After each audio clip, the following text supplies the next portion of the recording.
Selanjutnya, penguatan politik kebangsaan akan disampaikan oleh Al-Mukarram Kiai Haji Anwar Iskandar. Kepada beliau kami persilahkan.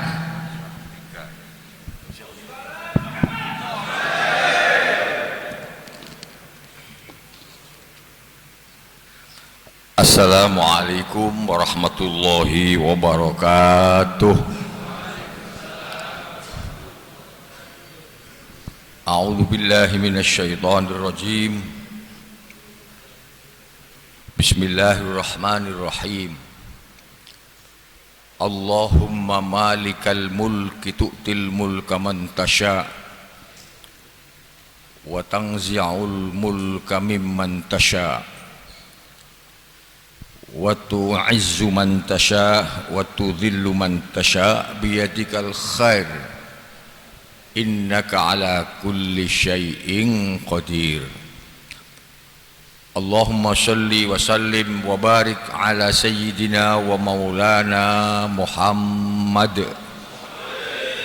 wa ala alihi wa ashabihi wa man tabi'ahum ila yaumiddin. Amma ba'd. Al-Mukarram panjenenganipun Kiai Nasihin saha Ibu Nyai dan seluruh keluarga besar Pondok Pesantren napa Darul Hikmah Al-Ghazali lumeberipun dhateng sedaya para kiai-kiai, para masyayikh ingkang sami rawuh, khususipun panjenenganipun Kiai Haji Hashim Wafi, Kiai Haji Abdul Hamid Hasbullah yang saya cintai, panjenenganipun Gus Firjon bin Kiai Haji Ahmad Siddiq. Al-Mukarram panjenenganipun Kiai Zamzami bin Kiai Makhrus, panjenenganipun Gus Adib bin Kiai Anwar Mansur, dan Al-Mukarram Kiai Syarifuddin Kiai Syafruddin Syarif.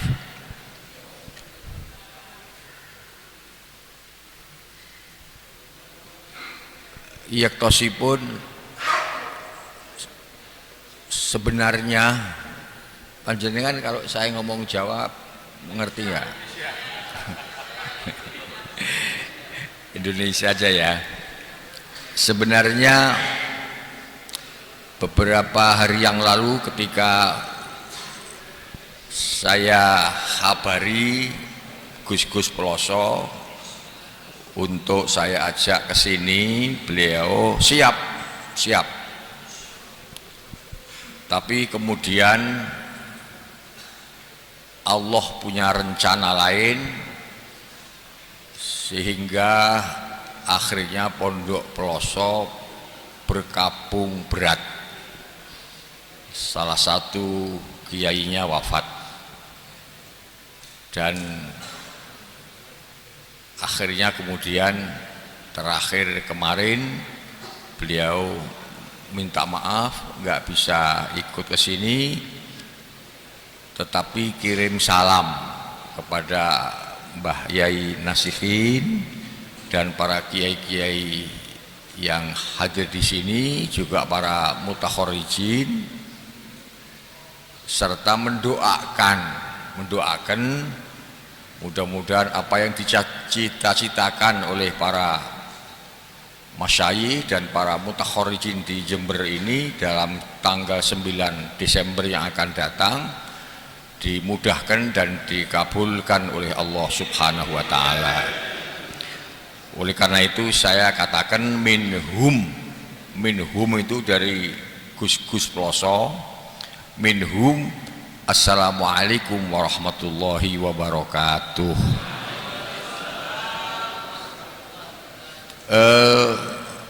tetapi tidak mengurangi arti kehadiran beliau Gus-Gus. Beliau tetap bersama para masyayikh yang lain, artinya tidak bergeser sedikit pun pendapat-pendapat Kiai Peloso untuk tetap menganjurkan agar mutakhorijin Peloso di Jember tanpa kecuali perempuan dan laki-laki semuanya, terutama yang sudah jadi kiai, untuk full back terhadap Gus Firjon. Seperti itu. Ini pesan yang dititipkan kepada saya. Bapak Kiai yang saya muliakan, mohon maaf saya duduk. Kalau Kiai Safruddin tadi berdiri, karena suasananya manten baru. Beliau ini pengantin baru Pak Kiai. Pengantin baru beneran ini, bukan pura-pura. Beliau istrinya wafat, bunyai yang sepuh wafat, kemudian baru saja menikah. Jadi berdiri terus gitu loh.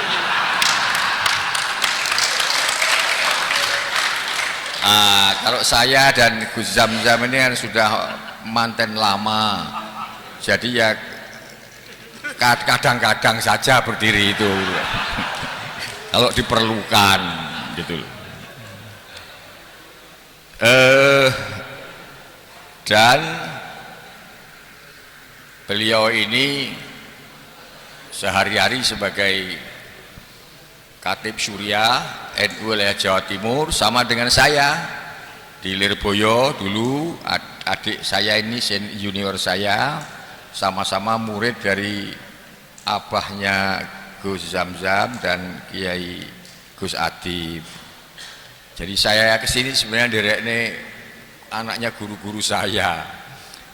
Kemudian diminta matur datang panjenengan, hakikatnya ya saya cuma derek ke mawon. Nah, kalau tadi Kiai Safruddin sudah bicara bahwa hari ini Oktober ini Indonesia khususnya kalangan NU sedang merayakan Hari Santri. Hari Santri itu ditandai dengan sebuah sejarah besar, yaitu perjuangan para kiai-kiai yang disulut semangat para santri pada tahun 45 itu, semangat juangnya itu disulut oleh resolusi jihad yang ditulis oleh para masyayikh sepuh yang dipimpin oleh Mbah Kiai Hasyim Asy'ari, yang isi dari resolusi jihad itu mewajibkan umat Islam di jarak masafatul qasr fardhu ain keluar dari rumah untuk perang melawan Belanda dan sekutu. Dan barang siapa mati syahid. Itu jihadnya para kiai-kiai dulu, perang melawan sekutu.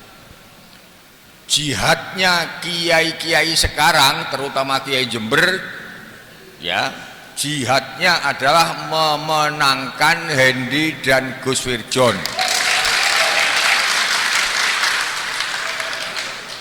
Jadi itu anggap saja sebagai jihad. Nanti saya iklalkan. Apa hubungannya milih calon dengan jihad? Nah, nanti saya ceritani panjenengan. Nah, karena ini bagian dari jihad, maka sebenarnya mengikuti pemilu itu adalah ibadah. Dan sekarang ini karena nawaitunya sudah seperti itu, maka sekarang pun sudah dicatat sebagai bagian dari ibadah. Seperti itu. Saya mengatakan bahwa memilih Gus Firjon dan Hendy adalah jihad. Karena apa? Karena begini. Pada waktu kami semuanya, kiai-kiai yang tadi disebut oleh Kiai Safruddin, dipertemukan oleh Gus Ubed dan Kiai Mutawakil dengan Haji Hendi, itu saya tanya 4 hal. Kalau sampai jawabnya iya semua, kami akan bersama sampean. Kalau enggak. Saya ngomong begitu pada waktu itu. 1, sanggup enggak sampean kalau jadi nanti benar-benar memikirkan ajaran Islam Ahlus Sunnah ala Nahdlatul Ulama. Sanggup enggak? Beliau jawab sanggup. 1. Ya. 2, pertanyaan saya pada waktu itu, sanggup apa enggak sampean kalau jadi nanti mikirkan pondok-pondok pesantren dan madrasah-madrasah NU di Jember? Sanggup enggak? Sanggup. Pertanyaan ketiga, sanggup enggak sampean membuat program yang berpihak kepada rakyat Jember, khususnya masyarakat kecil di Jember, agar bisa makmur dan sejahtera? Sanggup enggak? Sanggup. Sudah 3, semua sanggup semua, mbuh ngomburine. Tapi yang penting sanggup dulu. Yang keempat, sanggup enggak sampai nggandeng putrane Kiai Ahmad Siddiq sing jenenge Gus Wirjon? Sanggup enggak? Sanggup. Wes. Terus ada tambahan 1 dari Kiai Mutawakil, sanggup enggak untuk 4 hal ini dibeat dengan sumpah wallahi demi Allah? Sanggup enggak? Sanggup. Jadi dengan modal 5 hal ini, maka akhirnya kita pastikan pada waktu itu kiai-kiai bismillahirrahmanirrahim untuk membantu terhadap keberhasilan Pak Haji Hendi. Waktu itu Gus Wirjon masih belum masuk. Terus akhirnya seperti yang diceritakan Kiai Safruddin tadi, kami memutuskan untuk mengutus Kiai Mutawakil untuk berbicara dengan Gus Wirjon, karena kabarnya Gus Wirjon tidak mau dengan alasan yang masuk akal. Kata kuncinya, kenapa Gus Wirjon mau? Kata kuncinya, ini tidak minta persetujuan Gus Wirjon, tetapi ini perintah dari masyayikh dan kiai-kiai sepuh. Ya, ketika sudah ada seperti itu, jadi ya Gus Wirjon mau. Saya nggak tahu apa terpaksa, apa tidak terpaksa, pokoknya gelem. Wis ngono tok. Akhirnya jadi. Setelah jadi, berdua dibawa ke Kediri. Di sana sudah berkumpul banyak kiai, termasuk Kiai Safruddin ini, Kiai Marzuki Mustamar yang ketua PWNU itu, Kiai Ali Masyuri, Kiai Mutawakil dan lain-lain, untuk diajak sowan ke Rois Suriah PWNU Jawa Timur atas nama pribadi beliau, yaitu Kiai Anwar Mansur. Diajaklah ke sana untuk mendapatkan doa restu, karena penting. Posisi kiai itu penting. Itu latar belakangnya. Sudah. Yang kedua, sebenarnya kenapa sih kiai-kiai kok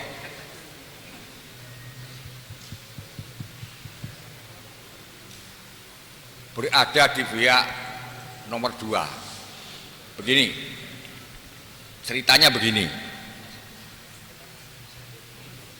Dari kacamata masyayikh,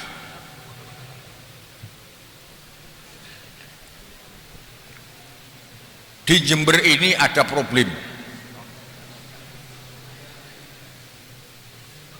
ada masalah, dan masalah mendasar adalah ada tangan-tangan tersembunyi yang berupaya untuk mengembangkan ajaran-ajaran Wahabi dalam rangka melemahkan ajaran Nahdlatul Ulama. Saya tidak tahu benar apa enggak ini analisa.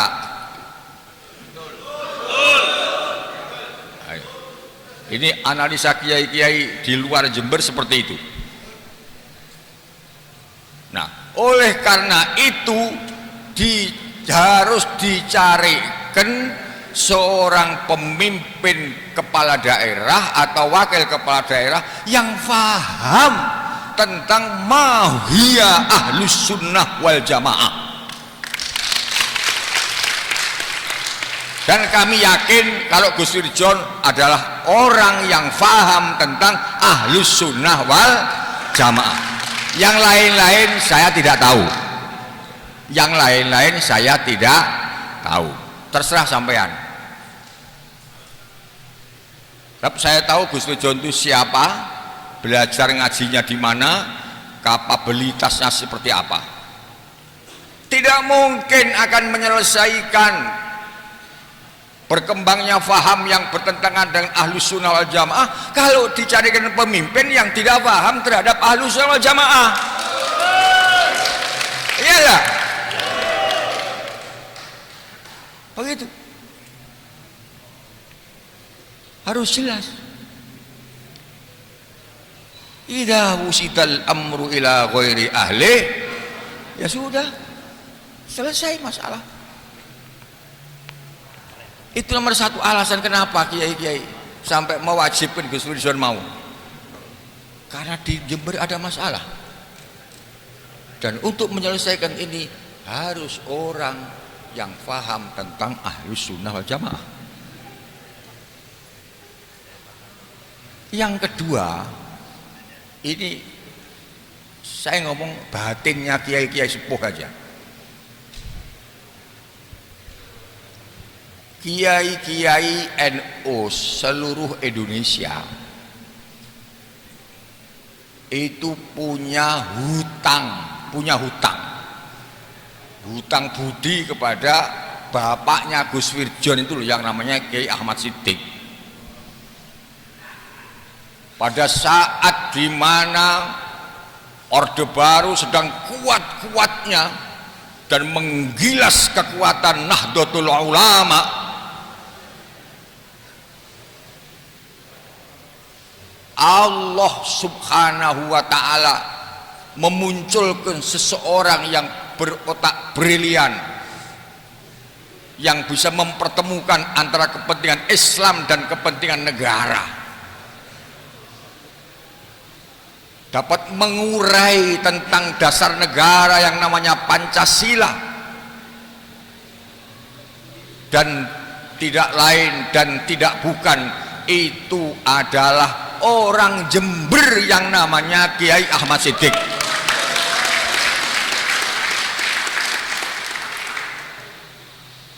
Waktu tahun 84, 85 saya masih jadi sekretaris NU cabang Kediri. Sering diajak bapaknya Gus Zamzam ini, Kiai Makhrus, untuk mensosialisasikan hasil muktamar Situbondo di pondoknya Kiai As'ad Samsul Arifin Sukorejo. Betul ya? Sukorejo.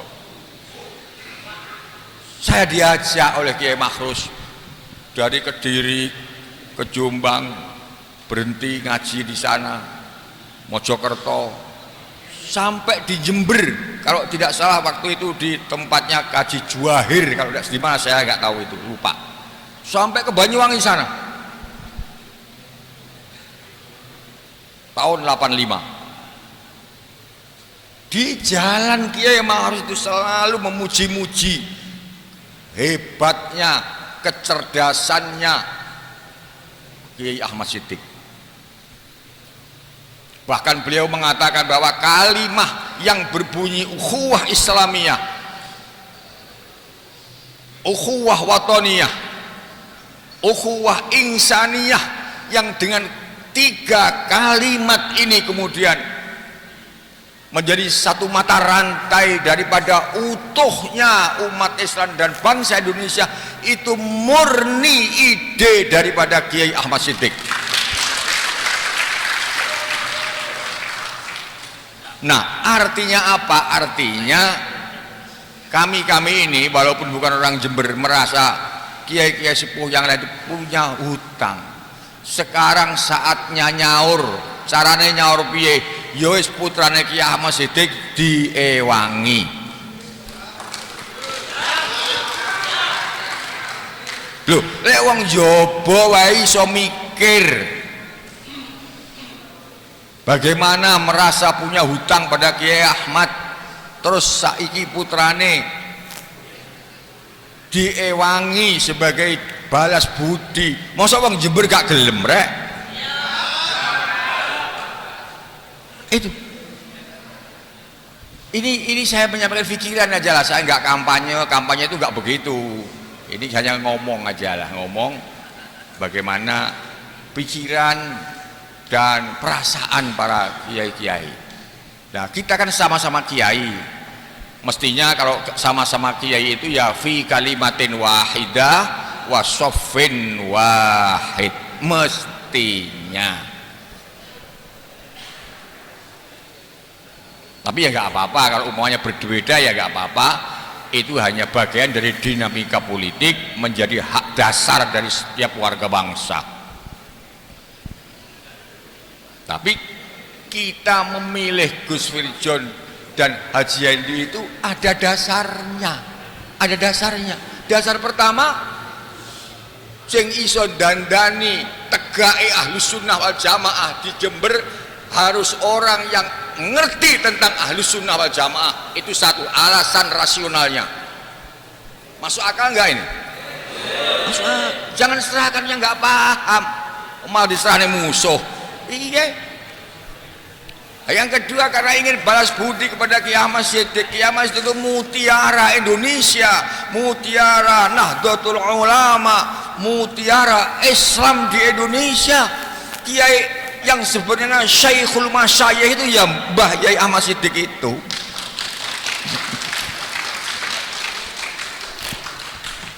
Oleh karena itu para kiai semuanya dengan dasar seperti yang menjadi pikiran para kiai-kiai sepuh seperti yang saya ceritakan tadi, yang kemudian diaktualisasikan dengan pertemuan-pertemuan di Surabaya dengan para masyayikh itu, maka kalau bisa juga menjadi dasar daripada sikap kita hari ini.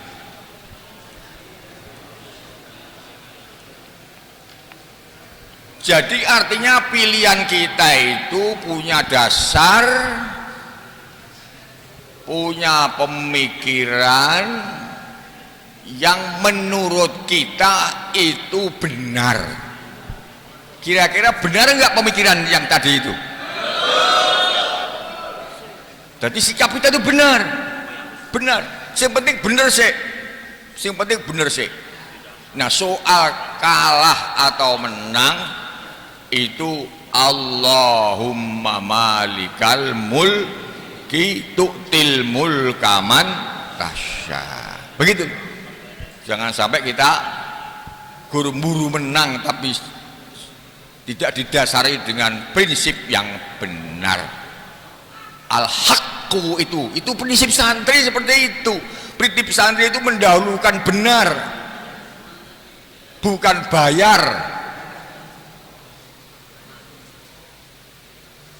bukan siapa yang bayar, tapi apa yang benar. Itu sikap santri. Santri yang sebenarnya ya seperti itu. Kalau belum meluntur ya, kalau belum meluntur santrinya, mesti pedomannya al-haqqu mir rabbi, al-haqqu ahaqqu ayyuttaba. begitu kata Al-Quran, al-haqqu ahaqqu ayyut taba. Nah tentu dalam perjuangan itu ada godaan. Godaan itu bisa yang nyakitin, tapi juga kadang-kadang kelihatannya enak, didayoi, digawani opo-opo dan sebagainya. Tapi pastikan bahwa kelihatannya Gus Wirjon ini ya cuman gini-gini aja, tetapi saya yakin Gus Wirjon punya kekuatan yang menakjubkan di Jember ini.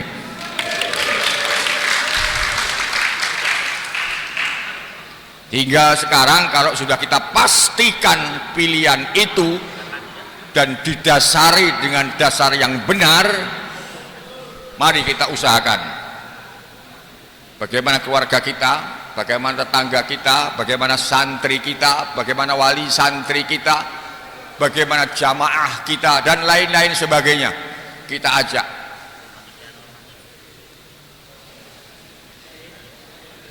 Jangan tergoda.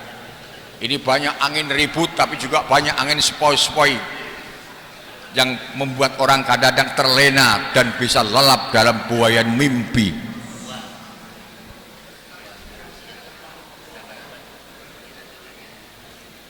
Sekarang ketika sudah kita mantapkan sikap kita, jangan sampai brodol, jangan sampai masuk angin, jangan sampai seperti kata Al-Quran, wala takunu kallati naqadat ghuzlaha min ba'di quwwatin angkasa. Allah tidak suka kepada orang yang punya prinsip, punya pilihan atas dasar yang benar, kemudian keluar dari ruangan masuk angin berubah. Itu namanya kallati naqadat ghuzlaha min ba'di quwwatin angkasa. Jangan seperti itu. Kalau ada kiai yang seperti itu, nggak usah diikuti. Itu satu, jangan masuk angin. Jadi yang pertama, kita sosialisasikan mulai orang terdekat, rodok dekat, al-qarib, al-aqrab, sumal aqrab, al-ba'id, sumal aba'ad. Yang kedua, jangan sampai masuk angin. Dan yang ketiga,